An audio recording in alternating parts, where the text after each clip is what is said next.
दोस्तों, तुलसी में घर का ऐसा जल भूल कर भी मत चढ़ाना, पूरा घर कंगाल हो जाएगा, घर में गरीबी आ जाएगी। इसी के साथ हम जानेंगे कि किस दिन महिलाओं को तुलसी माँ को कभी भी गलती से भी जल नहीं देना चाहिए, वरना होता है घोर अनर्थ। माँ तुलसी के साथ ही माँ लक्ष्मी भी हो जाती है क्रोधित। तो पूरी जानकारी के लिए वीडियो को अंत तक जरूर देखना। शास्त्रों के अनुसार जहाँ पर तुलसी का पौधा होता है तो वहाँ पर साक्षात महालक्ष्मी अस्थायी रूप से वास करती हैं।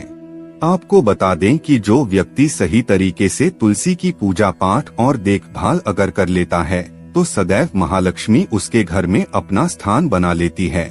लेकिन तुलसी के कुछ वास्तु नियमों को आपको ध्यान में रखना अवश्य है।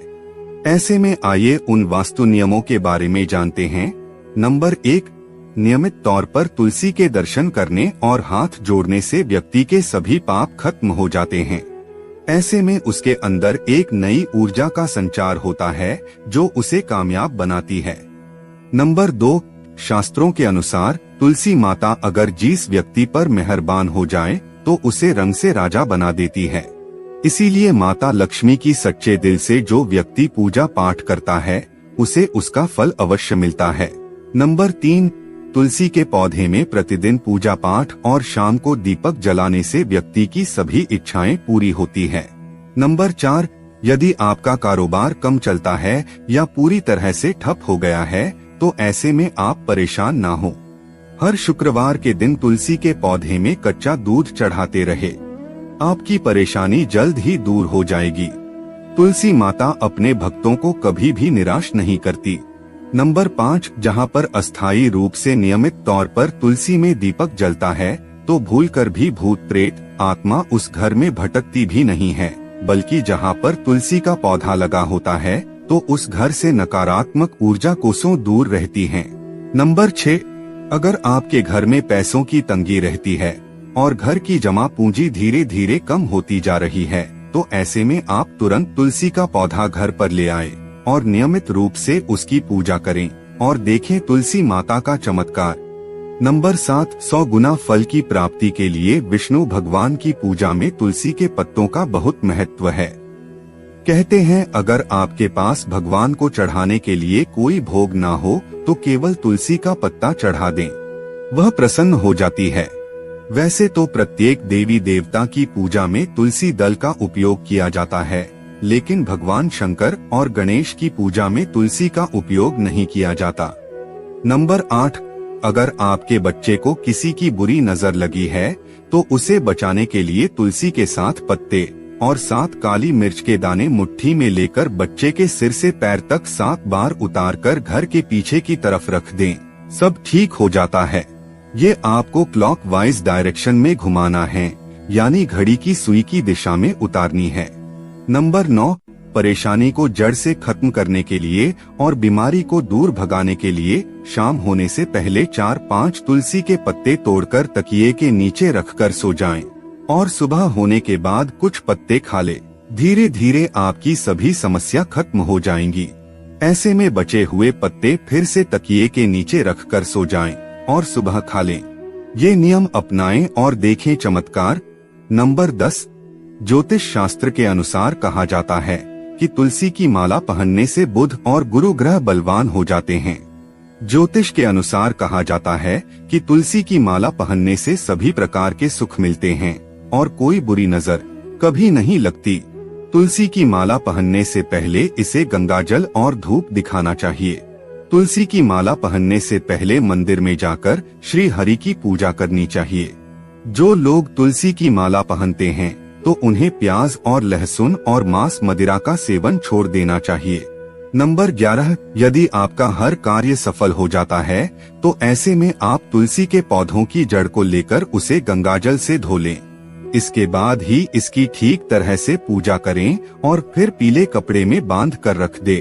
धीरे धीरे आपकी सभी समस्याओं का अंत हो जाएगा। नंबर 12, जो व्यक्ति तुलसी के पाउडर का इस्तेमाल करते हैं तो वो हमेशा भयंकर से भयंकर बीमारी से बचा रहता है, तो उसी का पाउडर कई अनेकों बीमारियों को जड़ से खत्म करता है। नंबर 13, जो व्यक्ति सच्चे दिल से तुलसी विवाह करवाता है तो सभी देवी देवताओं की कृपा उस पर बरसती है। तुलसी माता से देव उसके साथ रहती है और उसके हर बिगड़े कार्य को पूरा कर देती है। नंबर 14, तुलसी को कौन सी दिशा में रखें, आइए जानते हैं। वास्तु शास्त्र के अनुसार तुलसी का पौधा लगाने के लिए उत्तर दिशा या उत्तर पूर्व दिशा या फिर पूर्व दिशा का चुनाव करना चाहिए। सबसे उत्तम है। नंबर 15, तुलसी का पौधा कभी भी घर पर लाए तो बृहस्पतिवार के दिन ही लाए और सुबह के समय ही लगाएं, और ऐसे में गलती से भी तुलसी के नीचे ना ही शिवलिंग को रखें और ना ही गणेश की प्रतिमा को। इस बात का विशेष ध्यान रखें कि तुलसी पर कभी भी गंदा यह अशुद्ध जल नहीं चढ़ाना चाहिए। हमेशा साफ शुद्ध जल का ही उपयोग करें। अगर जो पानी पीने के लायक ना हो तो ऐसे जल का उपयोग ना ही करें, जिससे जल को आप पीने के लिए उपयोग कर सकते हैं। ऐसे जल से ही तुलसी को पानी देना चाहिए। इसके अलावा कुछ और बातों पर भी ध्यान देने की जरूरत है। अगर आपने घर की तुलसी छत पर रखी है तो निश्चित रूप से आपके घर की उत्तर दिशा में चींटियां निकलनी शुरू हो जाएंगी। घर की उत्तर दिशा में कहीं ना कहीं दरारें पड़नी भी शुरू हो जाएंगी। जिन लोगों के घर पर तुलसी का पौधा नहीं होता, वहाँ पर कबूतर अपना घोंसला बना लेते हैं। इसे बुरे केतु की निशानी माना जाता है। ध्यान देने वाली बात यह है कि दक्षिण पश्चिम में और दक्षिण में हमेशा श्यामा तुलसी रखी जाती है। श्याम तुलसी में पत्तियां बिल्कुल हरी और बड़ी होती है। इससे तुलसा जी भी कहते हैं। तुलसा जी को दक्षिण दिशा में रखने पर वास्तुदोष दूर होता है। दोस्तों, तुलसी को घर की छत पर रखा शुभ नहीं माना जाता। अगर आपके पास उसी जी को छत पर रखने के सिवाय कोई और जगह नहीं है, एक विशेष उपाय करें। तुलसी को कभी भी अकेले न रखें, हमेशा उसे केले के पौधे के साथ रखें। दोनों पौधे बिल्कुल साथ में रखें और इसे मौली से बांध लें। इससे आपको वास्तुदोष की हानि नहीं होगी। सबसे ज्यादा जो महिलाएं सवाल पूछना चाहती हैं, वे ये है कि क्या मासिक धर्म के दौरान तुलसी की पूजा की जा सकती है? क्या महिलाएं तुलसी को मासिक धर्म के दौरान जल चढ़ा सकती है या नहीं? तो चलिए इसके बारे में भी जान लेते हैं। दोस्तों, मासिक धर्म के दौरान औरतें अपवित्र होती है और इसीलिए मासिक धर्म के दौरान कुछ काम ऐसे हैं जो नहीं करने चाहिए। जैसे अचार को हाथ नहीं लगाना चाहिए, वो खराब हो जाता है। मंदिर नहीं जाना चाहिए, चौराहे पर नहीं जाना चाहिए, क्योंकि इससे बुरी नजर लग सकती है।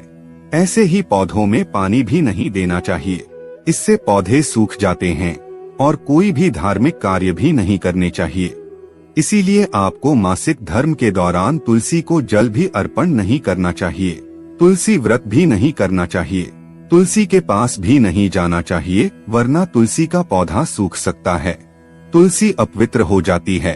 तुलसी की पवित्रता का खास ख्याल रखा जाना चाहिए। मासिक धर्म के दौरान चौथे दिन स्नान करने के बाद ही आपको कोई धार्मिक कार्य करना चाहिए। दोस्तों, वीडियो में दी गई जानकारी अगर आपको अच्छी लगी है, वीडियो को लाइक करना, चैनल को सब्सक्राइब करना मत भूलना। और हाँ, अगर आप भी जानना चाहते हैं कि ऐसी स्त्री घर में देवी लक्ष्मी कभी प्रवेश नहीं करती, तो आप इस वीडियो पर